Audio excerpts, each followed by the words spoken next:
잘 사는 증시 각도기. 안녕하세요. 증시각도TV 시청자 여러분 반갑습니다. 1월 19일 점점 차가워지는 월요일 오후에 중국방으로 찾아뵙게 된 각도기 각산준입니다. 안녕하세요. 찐링입니다. 아, 저 밖에 나갔다 왔는데 아주 추워가지고 혼났어요. 아유. 네, 비 떨어져 나간 줄 알았어요. 네. 오늘 지난주 중반부터 중국 증시가 좀 숨고르기 장세가 계속되고 있는데요. 너무 많이 올랐죠. 네, 오늘도 계속해서 그런 분위기가 지속되고 있습니다. 네. 지수 먼저 말씀드리면 상해 종합지수 0.29% 상승, 심천 0.09% 상승, 창업한 0.7% 하락, 과창 50 0.21% 하락. 네.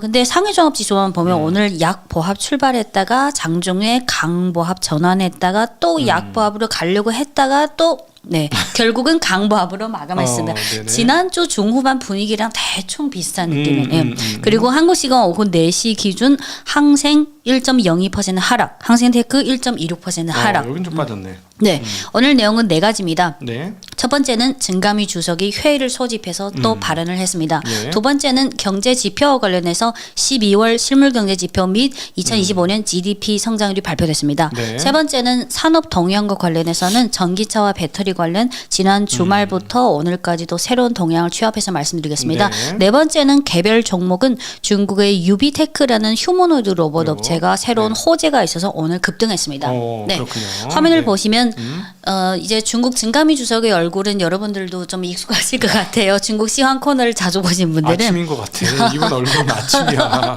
뭔가. 네. 조명이 네, 그 지난주에 증감위 주석이 이제 연초니까 2025년 한 해 마무리하고 2026년 중국 주식시장 관리를 어떤 방향으로 강조하냐, 어떤 방향으로 좀 업무에 있어서 좀 중점적으로 해야 되냐. 네. 네 가지를 강조했으면 첫 번째는 작년에는 급등한 시절도 있고 급락한 시절도 있고 대체로 연간 기준으로 상승했지만 하지만 안정성은 그렇게 높진 않았잖아요. 꾸준히 오른 게 아니라. 그래서 올해는 작년에 이어서 좀 증시의 전체적인 안정적 성장, 안정적 상승을 위해서 좀 노력하자. 네. 그러면 이거를 위해서는 업체들이 공시를 제대로 하고 이 업체들이 대주주라든지 그리고 주식 조작 행위라든지 그렇지. 공평성 여러 가지 업무 그 위법 행위 특히 증시 조작 주가 조작에서 이거를 행정적으로 법적으로 제대로 관리해야 된다. 이거는 작년에 이어서 올해도 계속 강화해야 된다. 한국과 지금 중국이 이 방향성이 아주 비슷하게 가고 있어요. 네. 네. 그리고 올해는 작년에는 반도체든 AI든 어떤 테마 지수가 사실 종목이 창업한 과창판에 집중돼 있잖아요. 그쵸. 그리고 특히 반도체나 AI 이런 종목들은 좀 과창판 창업판의 그 상장 규정을 좀 더 유연하게 해서 좀 더 빨리빨리 상장할 수 있게. 그래서 네. 작년에 해서 올해도 과창판이랑 창업판이 중국의 더 많은 스타트업들이 더 빨리 용자를 할 수 있게 좀 편의를 제공하겠다. 네. 그리고 세 번째는 역시 법적인 관리에 관해서인데요. 예를 들어서 대주주들이 예를 들어서 내부자 거래라든지 그 재무제표 조작이라든지 주가 조작 이런 부분에서 작년에 많이 처벌했잖아요. 올해도 행정처벌, 법적 처벌을 좀 강화하는 것은 계속하겠다. 그리고 마지막 네 번째는 역시 상장사의 지금 당장 주가도 중요하지만 중장기적으로 가치 성장 그리고 거버넌스 이쪽이 중요하잖아요. 그래서 계속해서 대주주들의 행위, 대주주들의 거버넌스에 대한 이런 그 관리를 강화하겠다. 네, 그래서 이런 방향성을 강조했습니다. 네네. 두 번째는 화면을 보시면 오늘 장 초반에 12월 실물경제 지표와 작년 GDP 발표됐습니다. 작년 4분기 GDP 성장률이 4.5%로 나왔는데요. 네. 이 화면이 2021년부터라서 2022년이 코로나 첫 해라서 다 떨어졌잖아요. 그래서 네, 그 전에 2021년은 그 기저효과. 기저효과 때문에 그래서 그 부분은 그냥 안 보셔도 됩니다. 네. 그 후에 그리고 올해 4개 분기의 GDP 성장률을 보면 1분기 5.4%, 2분기 5.2%, 3분기 4.8%, 4분기 4.5% 계속해서 내려갔습니다. 그리고 1차 산업, 2차 산업, 3차 산업을 보면 1차 산업의 GDP에 대한 1차 산업의 성장률은 3.9%, 2차 4.5%, 3차 산업이 5.4%.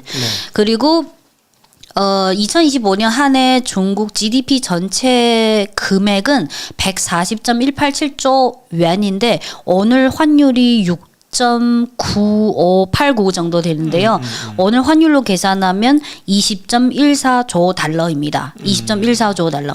그리고 나라마다 그 GDP에 대한 각 분야별 기여도가 다르잖아요. 네. 중국의 경우에는 아직은 내수 소비의 기여도가 가장 높습니다. 내소비. 네. 2024년, 25년을 기준으로 말씀드리면 2024년 그 중국 GDP 성장률에 대한 기여도에서 내수 소비가 44.5%, 순수출이 30.3%, 네. 고정자산 투자가 25.2%. 이게 24년이고 2025년 기준으로는 내수 소비의 기여도, GDP 성장률에 대한 기여도입니다.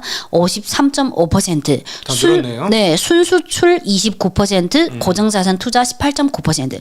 그래서 순수출의 기여도는 대체로 30% 정도 계속해서 유지하고, 하지만 고정자산 투자 비율이 작년보다 좀 떨어져서 그 성장률에 대한 기여도 내수 소비가 50 이상이 되었습니다. 그래서 이렇게 큰 나라가 내수의 기여도가 미국처럼 70% 가야지.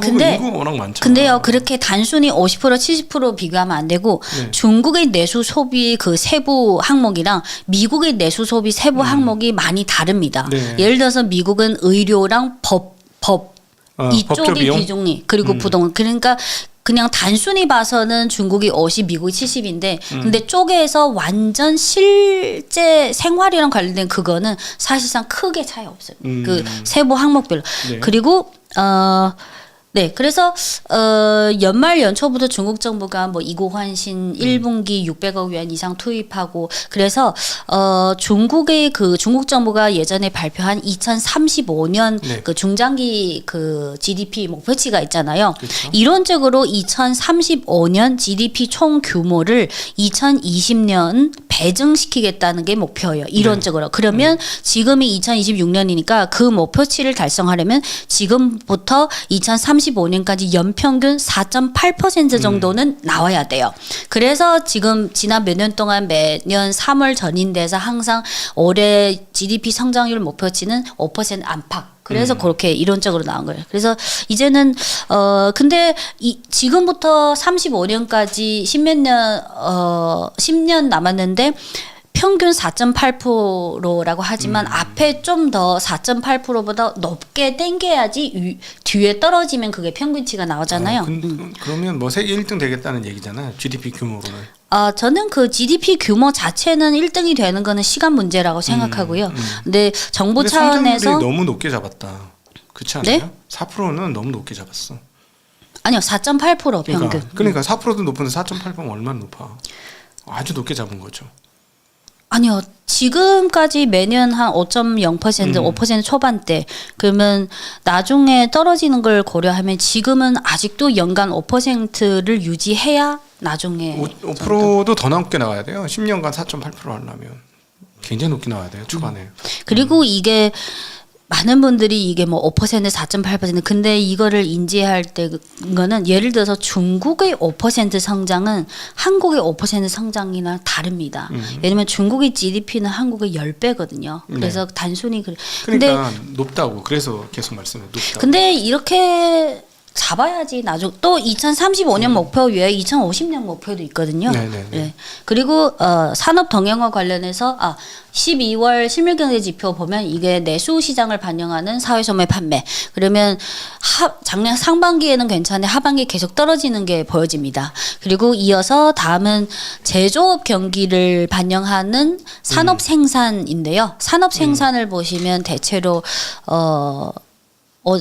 11월에는 4.8, 12월에는 5.2. 네. 요거는 대체로 어느 정도 유지하고 그리고 세 번째는 고정자산 투자는 작년 하반기부터 계속해서 마이너스 떨어지고 있습니다. 이거는 여러분들도 익숙하실 것 같아요. 부동산 쪽의 비중이 20%를 차지하니까 그게 부정적 영향이 가장 근데 컸습니다. 전년도보다 더 떨어진 거 아니에요? 전년 1월, 12월 누적보다 그게 더 떨어지는 것 같아. 네. 누적으로는 얼마인지 모르겠지만 12월 25년. 이게 고정자산 투자는 누적 기준이에요. 이게 마이너스 3.8이 작년 그럼 전년도보다 연간이에요. 엄청 떨어진 거네 그러면. 24년보다 25년이. 그 요게 전체 고정자산 투자고요. 그리고 다음 그림은 그 중에서 한 20%를 차지하는 부동산 개발 투자예요. 네. 그래서 이게 영향이 컸어요. 네네. 그러니까 이런 영향은 계속해서 몇 년 동안 계속 유지될 수밖에 지금 없습니다. 뭐 중국도 그렇고 한국도 그렇고 부동산 디플레야. 그 대신 부동산. 첨단 미래 신흥 산업을 더 열심히 해야죠. 예. 그리고 열심히 하고 있죠 지금. 예, 하고 있음에도 워낙 규모가 큰 게 무너지다 보니까 전반적으로는 살짝 디플레 상황이 유지가 되고 있는 거죠. 한국은 이제 막 돌입을 했고 내가 보기에는 그 디플레 상황. 그리고 그 주식시장 투자자나 종사자들은 제가 느끼기에는 점점 부동산 둔화 이쪽에 관심이 점점 떨어지고, 그러니까 주식 투자 관점에서는 그거는 거시경제 중에 중요한 요인 중 하나고, 그래서 현지에서도 이게 2021년에 그 집값이 고점 찍었잖아요. 네. 그 뭐 세 가지 레드라인 그것도 몇 년 됐고, 그래서 한 해 지나면서 사람들이 점점 주식 시장에 돈 벌려면 어느 쪽을 그게 더 관심 갖지, 부동산에 대한 그거는 언급되는 빈도도 점점 떨어지고 있는 것 같습니다.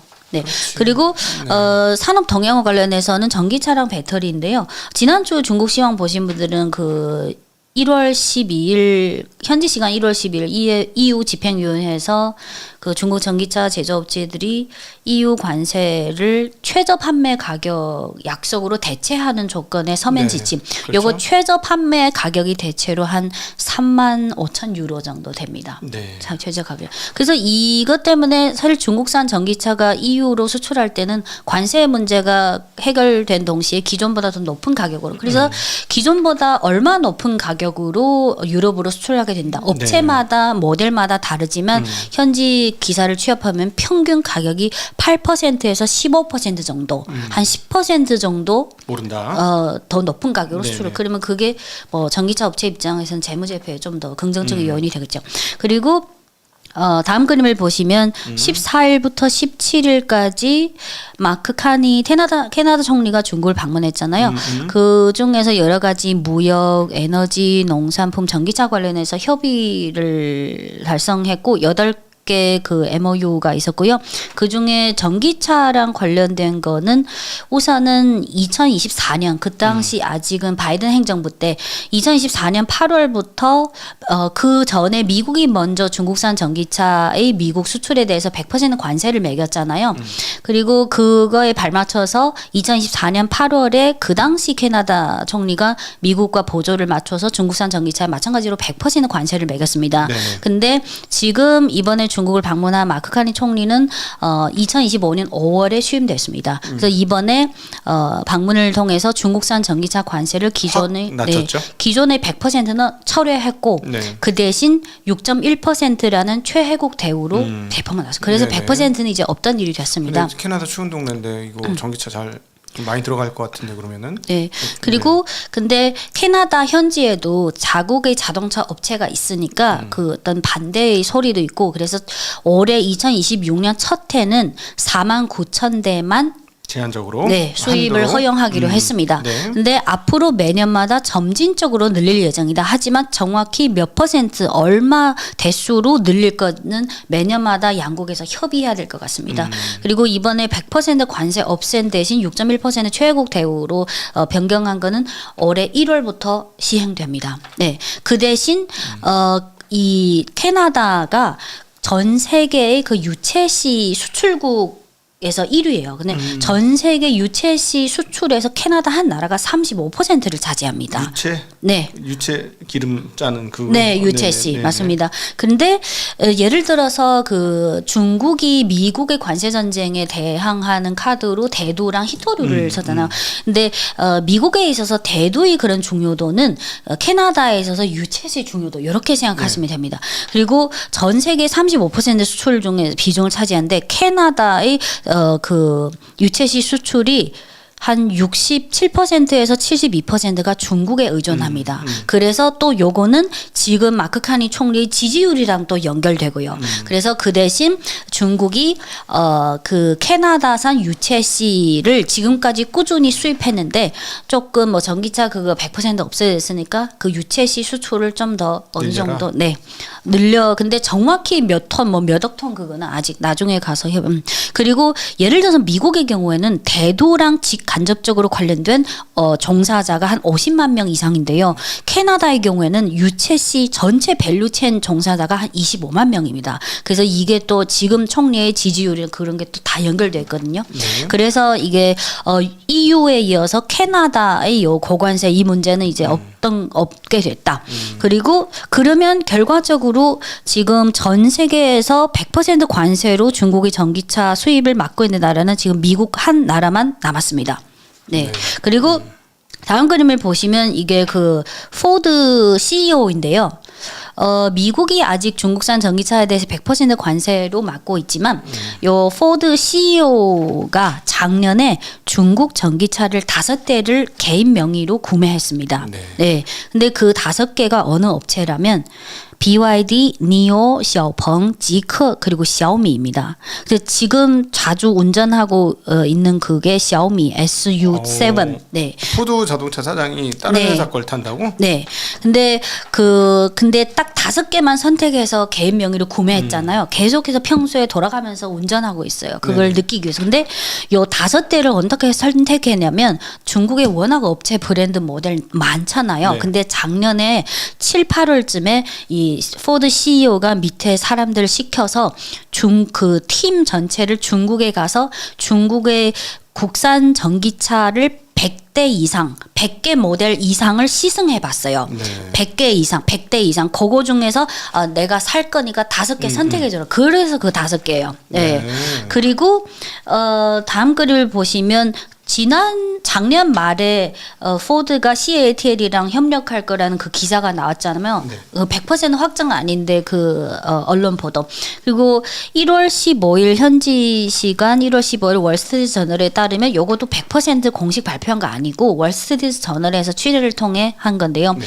포드가 하이브리드 일부 모델에 BYD의 배터리를 사용하는 방안을 두고 양사에서 구체적인 협상을 진행 중이다. 네. 아직 어떤 공장에 BYD 배터리를 사용할지는 결정되지 않았지만 미국 외의 지역에 있는 포드 공장으로 BYD 배터리를 우선적으로 수입해서 탑재하는 방식이 거론되고 있다. 그래서 아직은 100% 확정 아니고 이렇게 진행되고 있는 것 같다. 네. 그리고 오늘 BYD는 심천 종목이 강보합으로 마감했고 BYD 홍콩 종목은 1%대만 상승했습니다. 그리고 중국 휴머노이드 로봇 업체에서 가장 판매량이 지금 규모상 1위가 유비테크인데요. 유비테크는 홍콩에만 상장되어 있습니다. 09880. 오늘 유비테크가 요거는 장 마감 전까지 캡처한 겁니다. 오늘 네. 유비테크가 7%대 급등했습니다. 네, 7%. 근데 요 그래프가 작년 1월부터 오늘 장 마감 전까지 1년치인데요. 작년 10월 1년치가 아니라 작년 9월부터네요. 9월부터. 그럼 보시면 작년 10월 초에 157 홍콩 달러 고점을 찍었는데 오늘 주가는 한 141. 아직은 작년 10월 초의 고점을 돌파하지 못했습니다. 네. 그래서 요게 왜 7% 급등했냐면 1월 18일 어제 일요일에 나온 정보에 의하면 유비테크가 프랑스의 에어버스 있잖아요. 네. 에어버스랑 휴머노이드 로봇 서비스 협의라는 계약서를 체결했고 그 직전에 에어버스가 이미 유비테크의 최신형 휴머노이드 로봇이 뭐냐면 다음 그림 지금 그림의 좌측에 워커 S2 요게 유비테크의 최신형 휴머노이드 로봇입니다. 그래서 직전에 이미 에어버스가 유비테크의 최신형 휴머노이드 로봇 워커 S2를 이미 구매해서 지금 에어버스의 프랑스 공장에 투입하기 위해서 준비 중입니다. 근데 준비 중이죠? 아직 오른쪽에 그 로봇 안 보이는 거 보니까. 네, 오른쪽은 네. 그냥 에어버스 공장이고요. 네네네. 그래서 지금 유비테크가 휴머노이드 로봇이 응용되는 범위가 다양한데 지금까지 유비테크는 주로 전기차 생산 라인 그리고 가전 전자업체 생산 라인 그리고 스마트 물류 그리고 작년 말에는 미국의 그 반도체 업체 중에 텍사스 인스트루먼트 있잖아요. 거기랑 MOU를 체결해서 이제 거기 공장에도 이제 유비테크의 휴머노이드 로봇을 투입하기 위해서 지금 협상 중입니다. 그래서 지금까지는 주로 4개 분야인데 요 에어버스랑 협의를 해서 이미 그 워커 S2를 사서 이제 그 공장에 투입하는 준비 작업을 하니까 그러면 항공기 제조 업체까지 그 응용 범위를 확장했다. 그래서 오늘 7% 상승했습니다. 네, 그래서 오늘은 전체적인 분위기는 대체로 지난주랑 비슷한 느낌이 들죠. 네. 근데 개별 업종이랑 종목이 호재가 좀 있었다. 네, 그리고 요게 아까 그 에어버스에 납품한 그 유비테크의 워커 S2 요게 그리고 유비테크가 작년 11월부터 양산을 통한 그 전에는 양산 규모가 아니라 뭐 맞춤형으로 주문 받고 제작해서 납품하잖아요. 작년 11월쯤부터 양산 규모의 그런 고객사향 납품을 시작했습니다. 그래서 이제는 요 워커 S2 요 신모델이 이제 주력 제품이 됩니다. 아, 네. 170에 70kg야. 아, 176에 70kg. 이게 어떤 뭐 표준인 것 같아요. 이 평균 평균 176에 70kg. 남성 노동자 이 평균인 것 같아. 그래서 나는 평균 미달됐어 이제. 네. 근데 지금 옛날에 비해서 지금 중국의 예를 들어 유비테크나 유니츄이나 에지봇 이런 대표적인 휴머노드 로봇 업체들이 매주마다 어떤 고객사에 얼마나 납품 이거를 계속 팔로우하다 보니까 역시 휴머노드 로봇 시대가 진짜 오고 있구나. 네. 그래서 오늘 내용은 여기까지고요. 네. 여기까지입니다. 네. 항공기 얘기는 네. 요거는 내일 할까요? 30초만 하면 돼요. 네. EU가 미국에게 두드려 맞고 나서 중국이랑 여러 가지 산업 관련 그런 유연하게 가고 있잖아요. 네. 중국의 국산 여객기 중에 가장 유명한 게 C919. 영어 대문자 C919. 화면에 보는 C919가 중국 국산 여객기입니다. 근데 지금까지는 어느 나라에 그 판매하려면 가망 인증이 필요하잖아요. 지금까지는 가망 인증을 취득한 나라가 인도네시아, 터키, 브루나이, 베트남, 브라질, 캐나다, 아르헨티나, 호주, 뉴질랜드, 러시아, 스페인, 남아공, 나이지리아, 이집트 여기인데 근데 과거부터 유럽 시장이 또 큰 시장이니까 유럽의 그 가망 인증을 주관하는 게 EASA 유럽 항공 안정청 여기 그 비행기 조종사가 이미 작년 말에 요 중국 국산 여객기 C919를 이미 그 시범 비행을 진행했고 그래서 지난 주말에 나온 거는 아직은 EU 유럽 항공 안정청에서 중국의 C919에 대해서 그 가망 인증까지는 아닌데 가망 인증을 위해서 조종사가 시범 비행을 하고 그리고 피드백도 좋았다. 그래서 유럽 시장을 공략하기 위한 그 진전이 또 한 단계 또 진행됐다. 네. 우주선도 만들지 않았어요? 네, 우주선은 그 달나라 뭐 근데요 그 유럽의 요 가망 인증은 그동안 몇 년 동안 계속해서 정치적인 그런 영향을 많이 받았는데 지금 국제 정세가 돌아가는 상황에서 이 부분도 이제 뭐 중국과 유럽 간의 그 산업 그 협력이 강화되면 이 부분도 좀 더 생각보다 빨라지지 않을까. 아직까지 국내선 중심으로 돌고 있는 거죠. 이제 슬슬 외국으로 나가고 지금 있고. 국내선은 몇 년 전부터 이미 운항되고 있고 동남아는 인도네시아랑 베트남이랑 브루나이 그리고 말레이시아는 이미 그 나라에서 이미 운항 중에 있어요. 네. 네. 그렇군요. 저것도 가격이 상당히 쌀 텐데 저걸 많이 팔면 보잉이나 에어버스가 되게 힘들겠다. 네, 보잉이 정치적인 이유도 있지만 지난 몇 년간 보잉이 너무 빈번하게 사고가 나가지고 그래서 반사 효과를 에어버스가 많이 봤어요. 에어버스 프랑스 공장이 많이 받고 에어버스 중국 국내 공장도 있거든요. 그래서 그리고 다음에 근데 요거를 왜 그동안 얘기 안 했냐면 관련 종목은 있는데 아직은 요 국산 여객기 관련 종목이 다른 테마주에 비해서 그렇게 활발하게 움직이지 않아요. 그래서 다음에 나중에 때가 될 시간이 있으면 제가 중국 국산 여객기가 그 산업의 동향에 대해서 좀 특별히 말씀드릴게요. 네.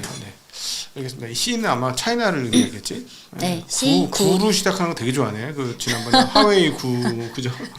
좋은 거는 구를 쓰나 봐. 구의 발음이 지오인데요. 구의 중국어 발음이 지오인데 유구하다 오래오래 간다는 구의 발음도 지오입니다. 그렇군요. 네. 자, 오늘도 준비해 주신 우리 찔링사님 감사하고요. 함께 해 주신 모든 분들께 감사하다는 인사드립니다. 추운 날씨가 다가오고 있습니다. 몸 관리 잘하세요. 감사합니다. 안녕.